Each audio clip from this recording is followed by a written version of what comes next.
things start to become final. Like, this is the last birthday, this is the last Christmas, this is the last family holiday, and it was all, I never told anyone. And there was just this impending finality of things being last. It's almost like, if you ever sit and watch the sunset and you sit there and you're like, in a couple of minutes this thing's going to be gone, how can I stop it? But just this sort of roll towards, finality. Hi, I'm Donna. And I'm Di. We are the Double Ds, and welcome to the Discovery Diaries. We acknowledge the Whadjuk people of the Noongar Nation as the traditional custodians of the land on which we are recording this podcast. We pay our respects to the elders, past and present, and acknowledge their spiritual connection to family and storytelling. This episode includes a conversation about suicide. This is an incredibly important topic. However, if you feel like this is too much to listen to right now, or you would like to listen to it with someone else, please come back to this episode when you feel ready. In this powerful episode, we sit down with Alastair Milne, a behavioural consultant and founder of Curam Consulting. Ali's going to talk to us about his personal experience with a mental crisis and how it has shaped his mission to foster psychological safety and resilience in workplaces across Australia. Ali shares really openly about the point of crisis and how he really was able to develop great relationships with his medical practitioners and treatments that he explored, but also how he now teaches the tools and gives us evidence-based materials to learn from to help others to navigate pressure, burnout and emotional strain. So I think you'll agree with me that there's great empathy, clarity and grounded insight in this conversation. And it is just really going to be a wonderful thing for anyone who struggled in silence, but also may support you if you're struggling just now. Ali, great to have you here. It's really nice to see you again. And of course, really nice to hear the Scottish accent because, of course, that's how we first bonded. I'm like a magnet, Donna, every time I hear a Scottish accent. And so we met recently, Ali, at a facilitators network and I was, of course, immediately drawn to your Scottish accent. Do you still have some good friends and family back there?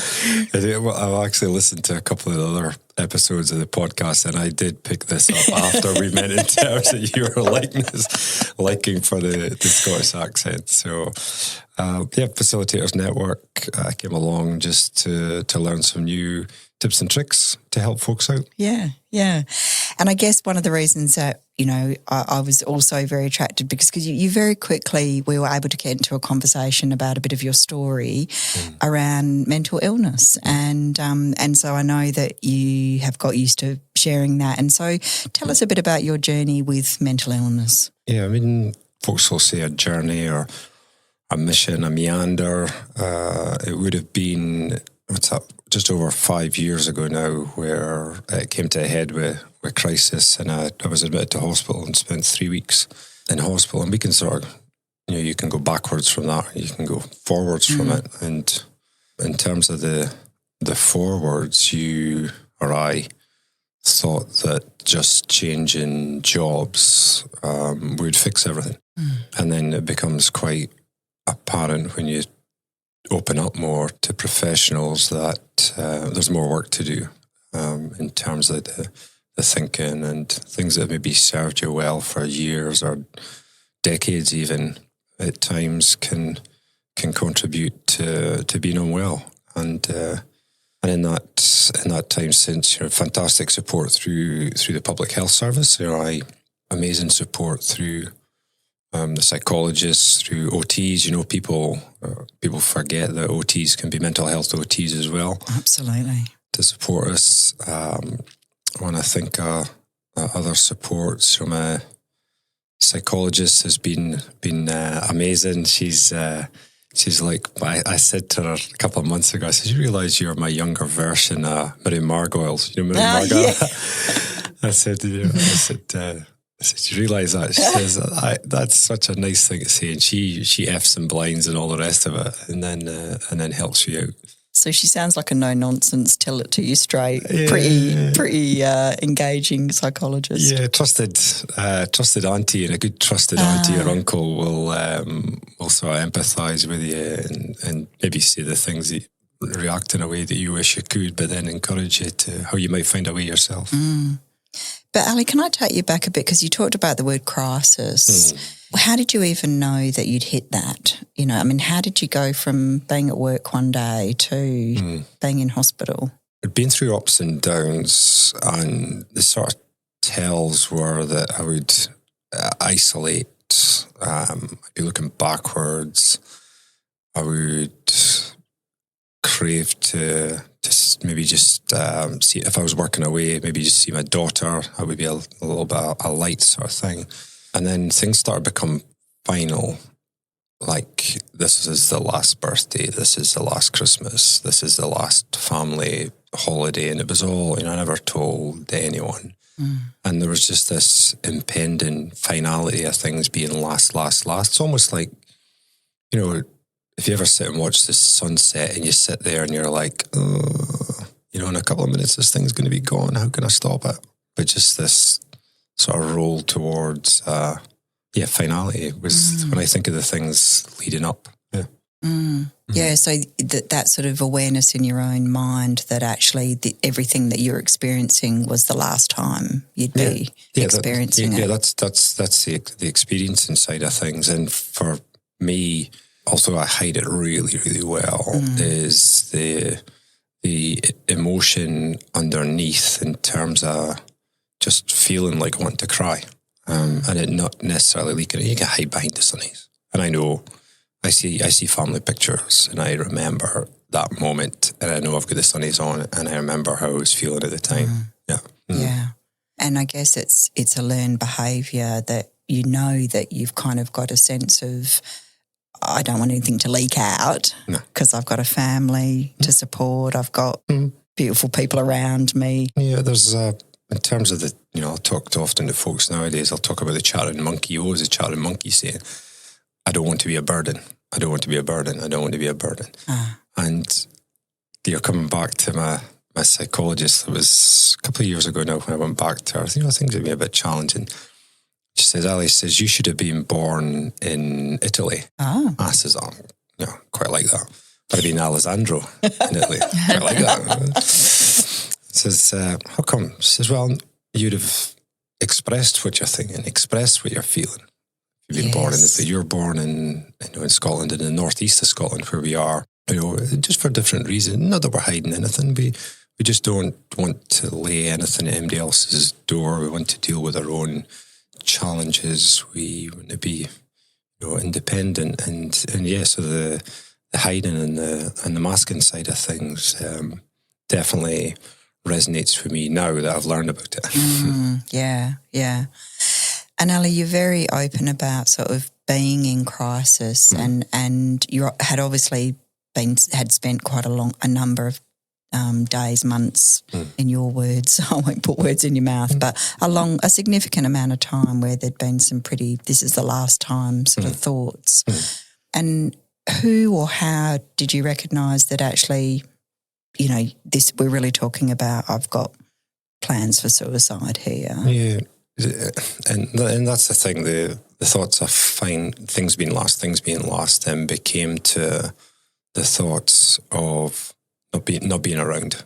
And then when I think of the coming up to the peak of things, really it was funny. It was in that first week of lockdown in COVID. Right. So as MD will tell you, with mental illness, there's always multiple contributing factors and things are already going on, and it's likely that that isolation at home was making it really challenging, and I did broke out in tears and said I needed to get some help. I was going to get some help, and the kids were there and presented at the hospital for initial. They said, "Look, come straight to the unit," and got initial assessment, and then was sent home. But unfortunately, things escalated over that 5 days or so, and And I say to folks, it's a bit like, I don't know if you remember, back in Scotland we had this TV series, The Tales of the Unexpected. I don't know if it made it down here to Australia, but it's almost like being in a Tales of the Unexpected or a Twilight Zone episode, and things just were really, really spinning. That chatting monkey was just going haywire, and I couldn't sleep. And for me, I am not a fidgeter, as you probably see just now. No, you're very calm. I sit, and people say that to me, Ali, you're so calm. And that was one of the tells, was that 5 days I became so fidgety, moving. I could not stop it. I was rubbing my legs and just really not me. And in the mind thinking around, okay, it wasn't the what in terms of having the thoughts and not being around, it moved to planning. And then unfortunately things unfolded later that week where it came to action, and then having ended up at the hospital through the physical side of things, that the doctor said, look, you're either you're going to come in voluntarily or you won't be going home. And involuntary as well. So, and again, at the time, I'll be honest with you, I was just you could say, I joke at times to folk. I say, "Oh, how you do today? Like a coiled spring?" And I'll say, "No, I'm like a coiled rope." I joke with folks at times, not the energy, and I literally, when I think back now, the metaphor probably is a coiled rope in a heap. Just glad that folks knew. And I'll be honest with you, folks will say, "Oh, it must have been terrible. You're admitted to the psychiatric unit. We're under lockdown because of COVID." And all I can say is it was just a cocoon. I had no responsibility. I had nobody to speak to. Nobody was going to chase me up. Nobody was going to phone me. Nobody was going to disappoint me. Nobody was going to get angry at me. And it just felt like this cocoon. And that's when, obviously, the realization, it's not just a change of work, that there's a lot longer, harder yards to do here. And that's all right. It's okay. It sounds like you had a really, once you're admitted, you actually had a real sense of safety there. And there was something in you that was able to, you were relieved in some way that you're in the right place and with the right people. Was it a sense like that? Yeah, I'll be honest with you. I mean, there's all sorts of different folks with real different challenges. I'll also say there's plenty normal people like you two and I in the psychiatric unit, right? Yeah. There's plenty normal people in there. Whatever normal is, right? What is? It ain't the cuckoo's nest that Jack Nicholson might have showed us. Not necessarily helpful in the 70s. So, but I'll be honest with you. At that time, I wasn't thinking or concerned about anybody else, anyone around me. I was just quiet and, to be honest with you, just writing and disappearing off. There's a sensory room, which is the comfort room, which is nothing flash, but you know what? It's not actually too much different from our podcast studio here. It's nice and quiet. Right. And it's still challenges with sleep and the like as well, and wondering what on earth, what have I done, what's going to happen, what's the challenges with family and the like. But the overarching feeling was just one of in a safe cocoon. Well, just hearing that, even just that difference, that being then in a place that you feel you could start some work or start some treatment. Did it take, I guess, a while to find? Did you have to navigate different treatments to work out what was going to work for you and what was going to be the right kind of treatment? Did it take a bit of trial and error? I think the help, the best treatment, and I'm just thinking this now, the best treatment is human connection to start with. And again, I come back to a couple of the OTs, definitely one of the mental health nurses, and I became aware of even just how reassuring a little touch on the shoulder can be, or on the forearm can be. And I'm not a touchy-feely Guy, just that bit of reassurance. So that initial support was around just some people to connect with. Obviously, my wife coming and supporting each day, and as I said, she was like a tigress in there at times, just in terms of the treatment of the like, and me still being me. I'm the one who's trying to. How is it when the patient in the psychiatric unit is the one who's trying to settle things down between the doctor and the wife. And the wife. Well, she was fighting your corner, and she 100%, totally had your back. It sounds. Yes, absolutely. Yeah, absolutely. And I guess, Ali, that having someone who's known you and that you trust, and you absolutely know that they're there for you, advocating for you. It must be, I would imagine, a big part of you being able to feel safe there, because you knew you also had your wife, really your trusted person advocating for you. Yep. That she would be able to say the things, because at that point, I still didn't want to be a burden, didn't want to kick back against anything, didn't want to question things, didn't want to share any uncertainties. That thinking, or the story from the Chattering Monkey is still same at that point, and my wife being able to, Dawn being able to ask those questions as she does. That's where we're different. She will prod and in terms of questions and things, and me at that point wouldn't want to disrupt the peace sort of thing and challenge things. Yeah. And then in terms of, I guess, finding the right medical professionals as well, you obviously had a team around you. You've described the OT, the mental health nurse. Yep. It's not just all psychiatrists and psychologists. It's this real multidisciplinary team, and I imagine that it's about forming some real personal connections with those people as well. Yeah. Psychiatrists get a bad rap from folks. It's easier, I can imagine, from the outside for people to just criticise without having experienced themselves. Don't get me wrong, some people I can imagine have been through really unhelpful experiences. I only base it on my experience. The psychiatrist is there as the guide and has multiple patients that they're dealing with. And that initial treatment and support and medication, that take a long time. I did learn, good questions for me to ask were, okay, well, and this is maybe where it started with the education side of things, which has helped me. Okay, what's the medication? How does it work? What change am I expecting to feel? And when? Because otherwise, I could be doing all sorts of stuff in terms of coping strategies, but how do I know if it's the medication or the coping strategy? The science guy in me is saying, well, hold on a minute. I need to understand this. And that had been helpful. And that really probably was the start of education as I struggle to say coping, because then it's almost like you're tolerating something, but education being the start of the journey and let's say the evolution. Yeah. But Ali, I also hear there that it's who you were. You were a science guy. Yeah. So what was your background? Originally, I started life as a Beaker from the Muppets, in the lab. So I did enviro at uni. Minute.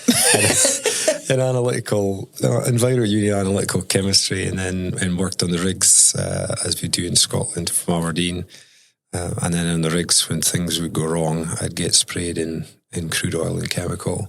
So that science background of things has been important. And then moved to more onshore related roles that took us down to Australia, and then a stint as a safety manager for 6 years, which is probably one of the highlights until what we've been up to lately. So, I think for a lot of our listeners, it's like still being able to be you. Yep. And, the mental illness is not Ali. It's so how have you sort of reconciled that real retaining who you are? You've got this amazing career, you've got a science mind, and what helped you to really kind of come back to a sense of yourself and that hadn't been lost? Yeah, I think maybe, not to sound too sort of hallelujah, maybe it was about being found rather than being lost. Okay. Maybe it was about finding rather than being lost. And I say that because with what I do now, coming back to the challenge, one of the things that got us into this kerfuffle in the first place was the mask, and I spend way less time nowadays with the mask on. So maybe it was being found, and I think a couple of things that's helped has been, being on a return to work plan, great support through the org psychs and the team there to support that change in direction. So using the org psych science, you could say, to identify what's a role. I remember going to the first session with the rehab psychs and being a good student. I went there with my 4-quadrant ikigai already filled out. I says, look, this is what I'm looking to do. Beautiful. We can share maybe in the show notes some ikigai. Yeah, that's it. What you're good at, what you're good at, what you enjoy, because they can be different. What does the world need, and what can you get paid for? And I went there on the front foot, as I tend to do. And then the support there was, okay, maybe some retraining. For me, wanting to use the lived experience in a helpful manner, in a credible manner, of going and learning the psychology and the science behind how us and workplaces interact, for good and for not so good, in terms of the mental health side of things. So studying business psych at UWA, forever grateful for that one. And the learnings through there, I said to my course leader, I said, look, I sat through a lot of those sessions and had dark light bulb moments where I could reflect on what was going on. And the cool thing there is then you can take that and it's credible, and you can start to use it to help others who the story seems to resonate with, and that seems to be having an impact. And again, that real thread, Ali, that you really want what you're doing to be evidence-based for you. When you ask the doctor, tell me about these pills, what are they going to do, how long is it going to take? But also now in your work, that evidence-based, why is it so important to you? I think the credibility, the honesty, the integrity, I think that comes to core values of me, actually. I've always gravitated back to the science of things from being a youngster. I also get quite passionate around, or I could say the flip side, I get concerned when folks are trying to manipulate others using fear. And I see that at times sometimes with the smoke and mirrors. I think, no, don't get me wrong, science is never settled, no matter what anybody says. And we're in a uni, we know that, right? Yeah. Don't get me wrong. We love a good debate. We do. We have to challenge things. We got to challenge things. However, let's take it a step back and say, okay, what are the reasons for doing what we're doing? And that reasoned approach. When I think of the things that's helped around the different therapies, emotional regulation was a base one, me getting to start to identify feelings rather than, I say, if folks ask me what I'm thinking, I'll chat all day. It's an open question. Ask me what I'm feeling. It needs to be a multiple choice questionnaire. And that has got a lot better. When I think of the learnings from CBT, and again, so often coming back to the comment on evidence base, challenging our thinking, challenging the chatting monkey. One of the core tools, thought diaries, how can we help more helpful thoughts in this situation? That type of tool, which is the basis of one of the tools of CBT, which to my understanding is the basis for psychologists getting the Medicare rebate. That's pretty solid evidence for something that works. Now, we can do loads of other stuff that we can talk about and people make a lot of money out of without necessarily being effective for our mental health. Or we can get into the hard yards of challenging our own thinking, which is hard, really, really hard. And you're so right. It's that very personal, am I actually prepared to look at myself and look at those really hardwired patterns? Yeah. Taylor Swift, I think it's anti-hero, is that I would rather look into the blazing sun than look into the mirror. I think it is. I was like, oh yeah. This podcast is brought to you by my weekly newsletter, which is Donna's Balcony Views newsletter. This is a short weekly free newsletter that I write with the theme of building resilience and improving wellbeing. It contains 2 things I've experienced, 2 things I've learnt from others, such as speakers, podcasts, books or articles, and a personal story from someone else about what they do for their resilience or their wellbeing. What I love about your newsletter, Donna, is it's really bite-sized and it's extremely easy to read. In a couple of minutes, I've got some great resources and some little tips that I might try. And I read it this morning again, and it just gave me some idea of what I could focus on, some morning questions and some evening questions, and I'm really enjoying it. If you would like to sign up for my weekly newsletter, my free weekly newsletter, go to my personal website, which is www.donnasbalconyviews.com.au, or on Instagram at Donna's Balcony Views. Ali, you've spoken a few times actually about the mask. So in kind of looking back, do you think that was quite an important factor in what happened? And I think it's quite funny. I often talk about the mask now in training. You know, I do mental health first aid was one of the ways to support people from an evidence base in a credible manner and fill those ikigai boxes. And I often talk about the mask and people say, oh, mental health, yeah, hide behind a mask. But it's actually really useful when somebody's maybe in a level of distress or crisis to be masked and steady. What is being steady if it's not being masked? So it's actually really helpful at times. And folks always come back to me, oh, yeah, you're really steady. And, you know, I've been in situations where all sorts of physically threatening things can happen and not really budge and just get on with it. Now that's a bit different when there's more of the psychological fear happening. So the mask can be, at times, can be really helpful. And I guess as always is, you just don't realise.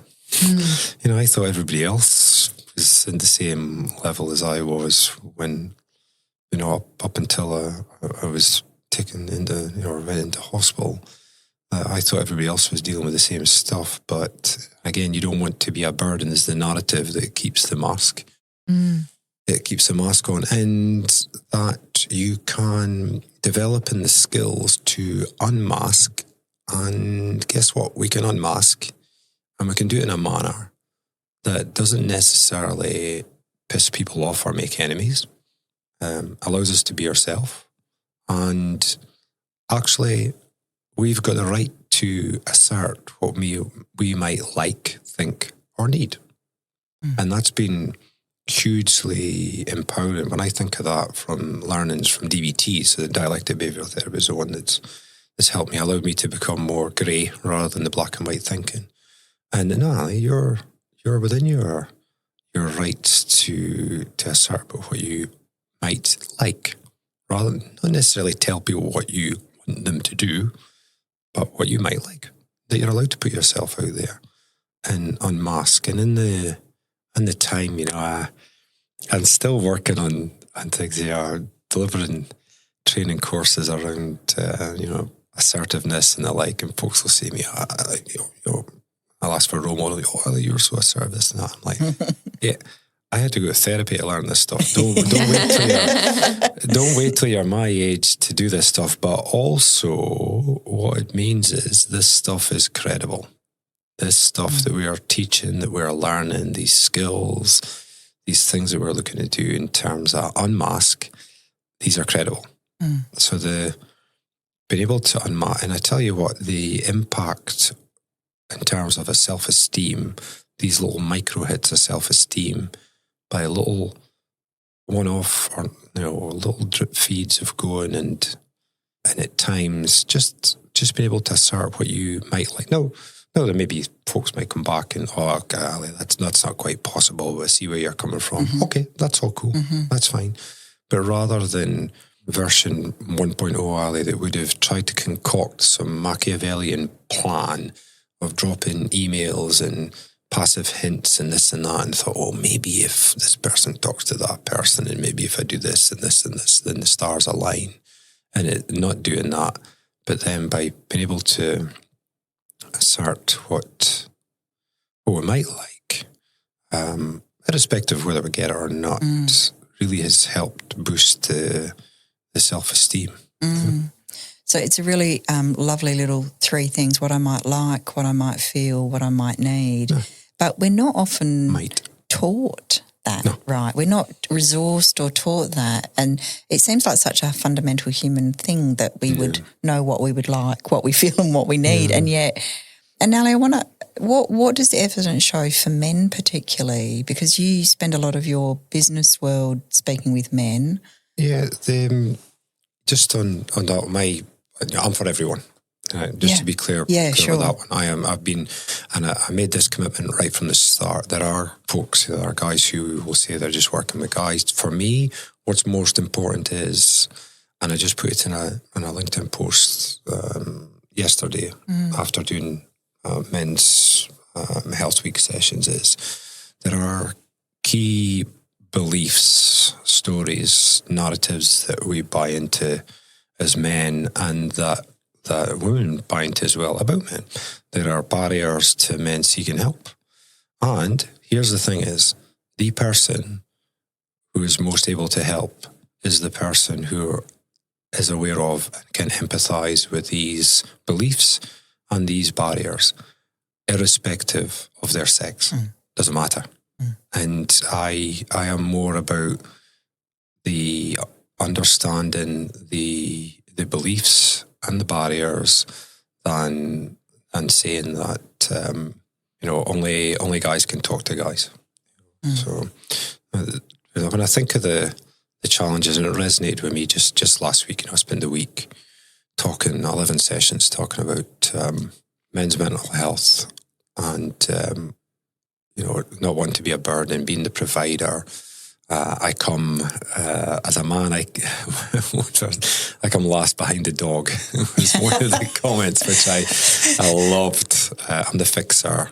I saw a Facebook post a few months ago, and I'm not one for commenting on Facebook, but it said, Dad will help you feel safe. Dad will scare away the monster from under your bed. Dad will fix things. Dad will always make sure there's money. Thank you very bloody much for reinforcing another pressure, belief, stereotype in terms of the provider of things.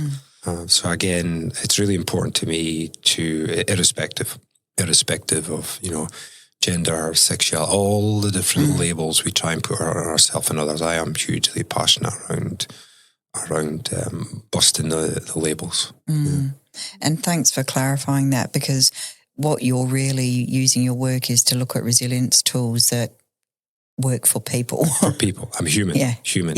And I appreciate the opportunity there, because some folks can't think, and you can get pigeonholed and labelled into, oh, he's a guy, so he must be for other guys. I've had plenty of amazing women who have and do, and probably will, that I haven't met yet, support me and make connection with. And Ali, your consultancy is called Curam Consulting. It's a Gaelic word. Can you tell us a bit about what it means and why you chose it? Yeah, so Curam is Scots Gaelic for care. But the quite funny thing is as well, it's also used sometimes to denote about anxiety. So it's quite ironic with the two of them. So with the Curam, more so the care side of things, quite quick, I'll be honest with you, when I was sat in the garden at Alma Street, I remember being sat out there and thinking, I want to help people feel cared for by their organisation. And that is whether the organisation or the tribe is, or whether it's work, whether it's volunteers, whether it's sport as well. Anytime we're in a tribe and in a group. And the group and the tribal part is really important to me. One of my favourite pictures I use as my background on webinars is the first mountain bothy that I ever went to in Scotland when I was about 10. Bob Scott's bothy, you can Google it. And there's the bothy code.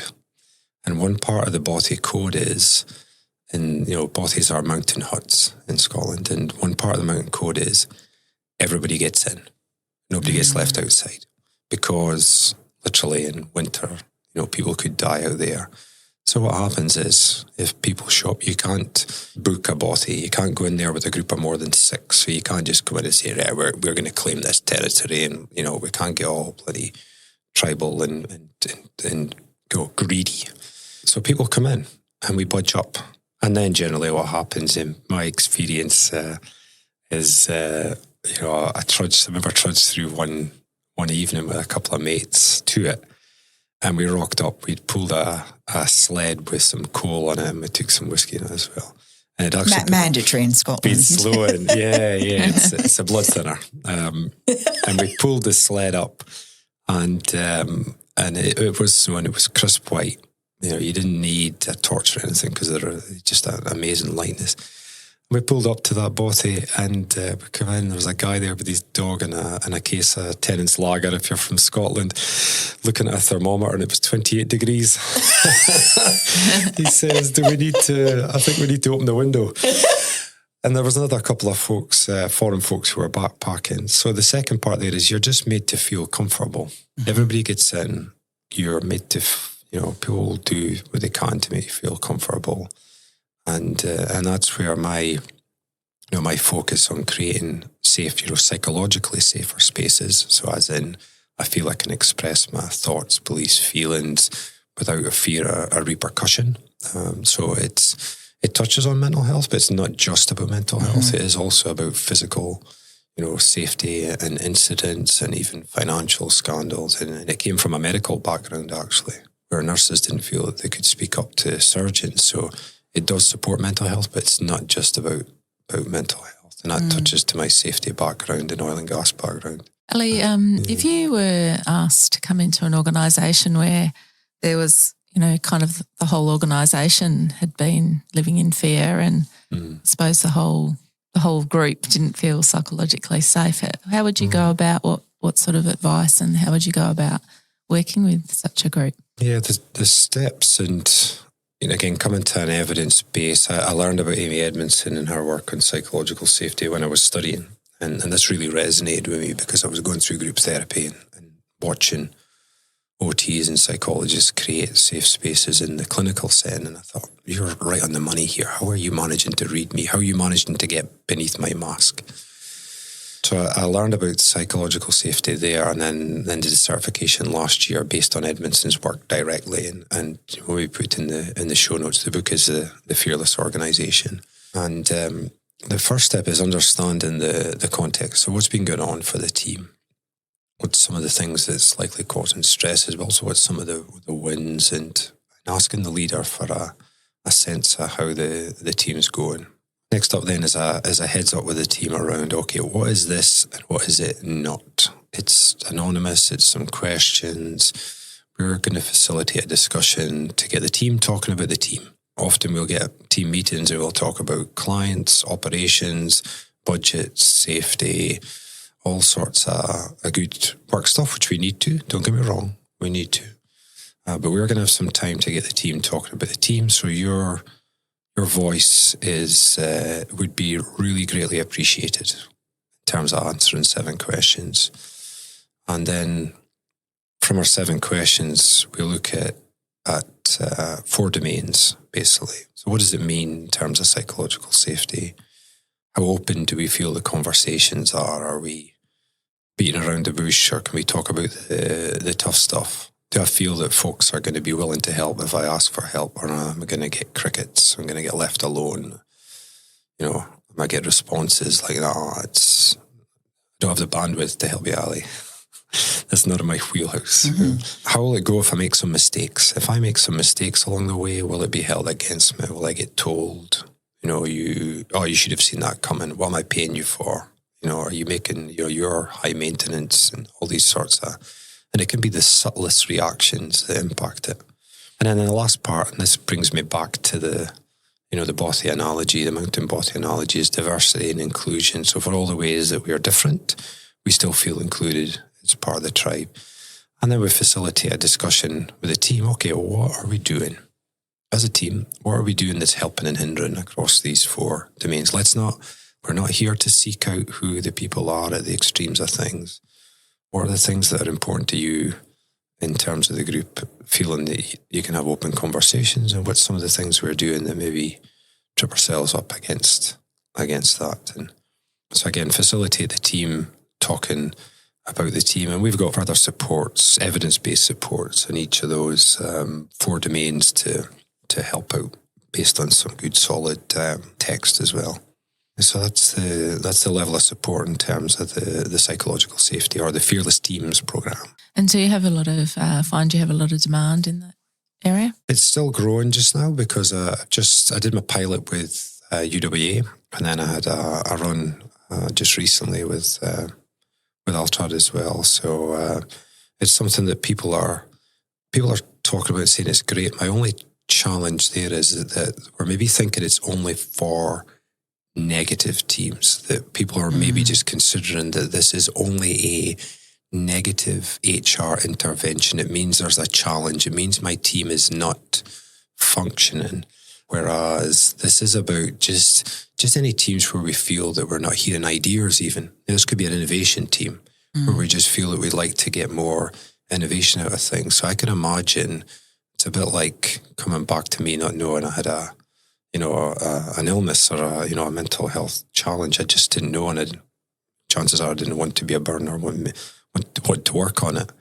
So there is that part of things as well. So yeah, I've been reframing it. It isn't just about preventing a negative. This is about any time, any group that we want to improve. So just try to bust a little bit of the potential stigma. So Di, you're nodding away Well, there. I'm nodding away because I love that reframe, Ali, and I think so often, we get caught in this deficit sort of mentality. Yeah. But if we can, it's not just about being proactive, but it's actually also recognising the good and how you can come from a real place of, and I've spoken about this before, but that place of abundance, which is, there's so much potential here.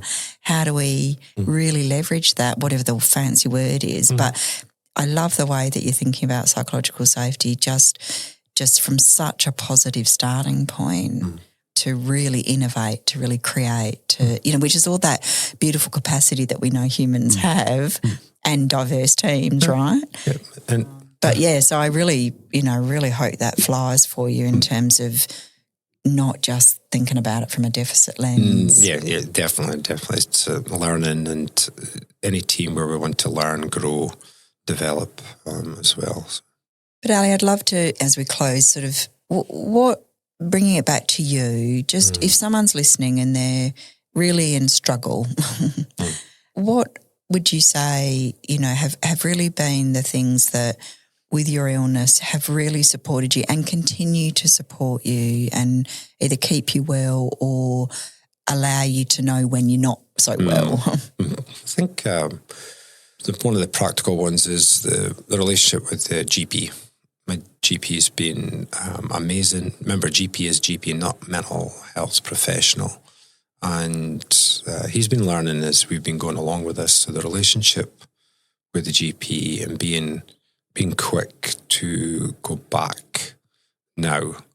I come back to the Donald Rumsfeld quote, the one I have known knowns. There are many people out there with unknown unknowns when it comes to mental illness. So I'm a lot more aware of what would be my behaviours in terms of with my family, what would be my behaviours changes.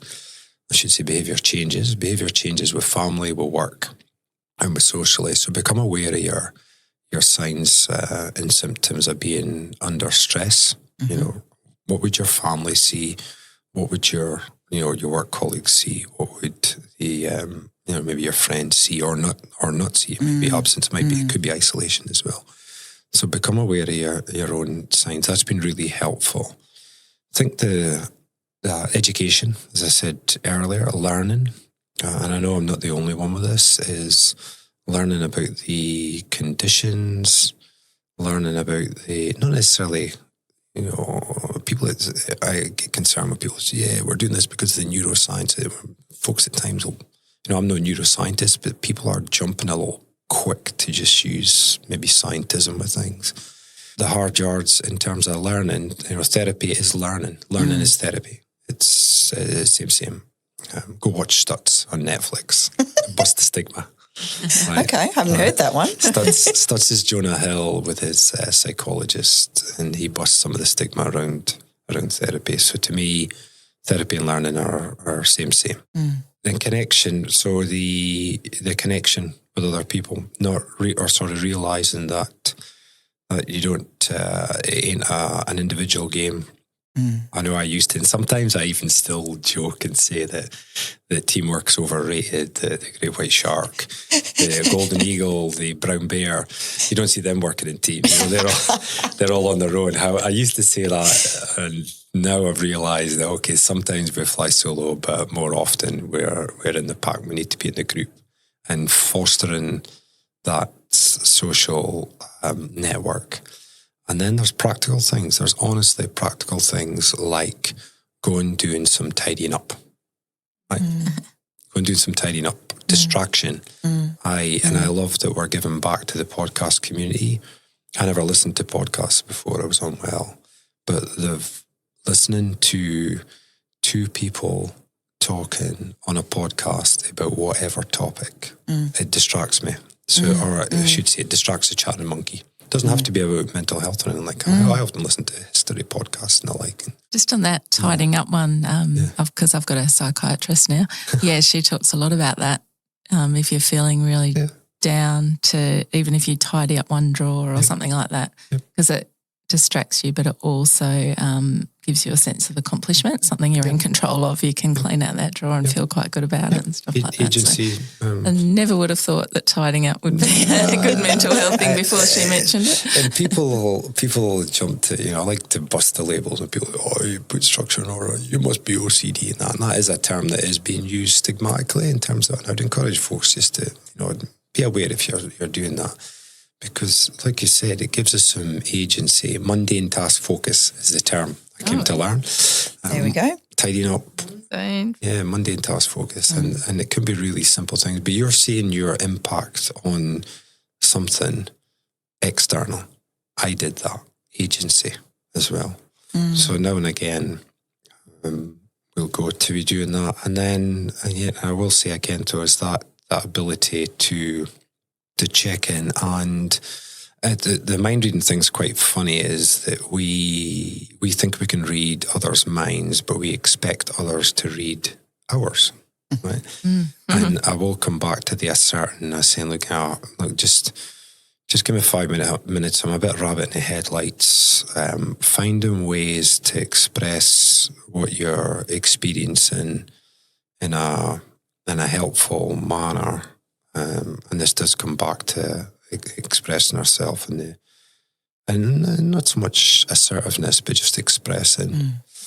I had it just a few weeks. I've used this one twice now, actually, where I've gone back to folks who had maybe felt a bit stung by it. I said to them, look, not being funny, but you know that meme where Batman slaps Robin in the face? You know the meme? It says, that's how I felt when I received that email.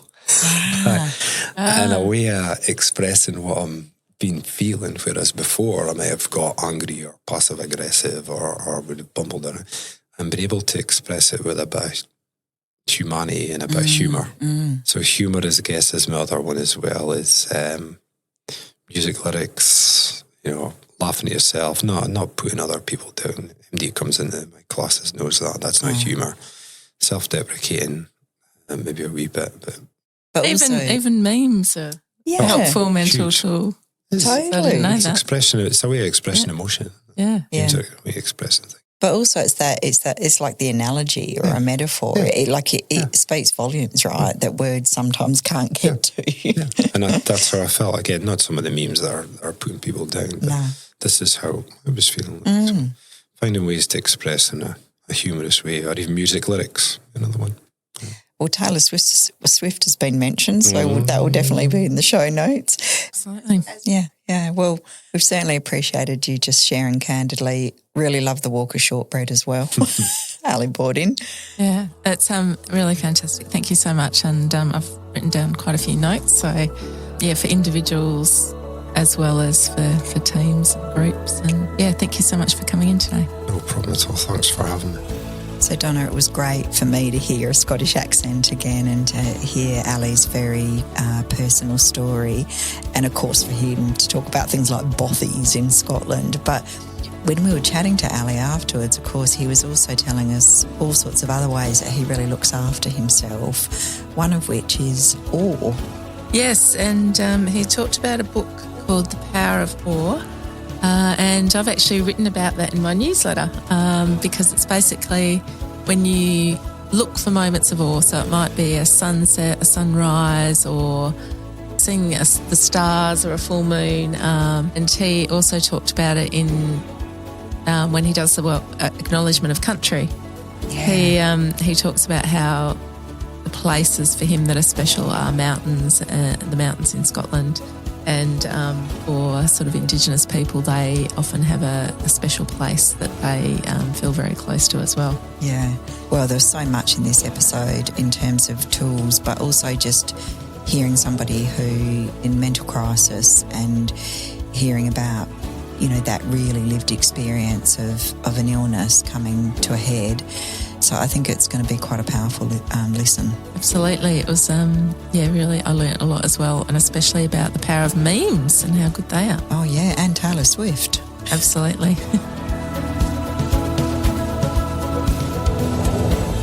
We hope you've loved today's episode. We always enjoy bringing these to you. We'd love to grow the podcast, and one of the ways that we can do that is to ask you to like us, to follow us, to give us a review, but also just to share it with your friends and family.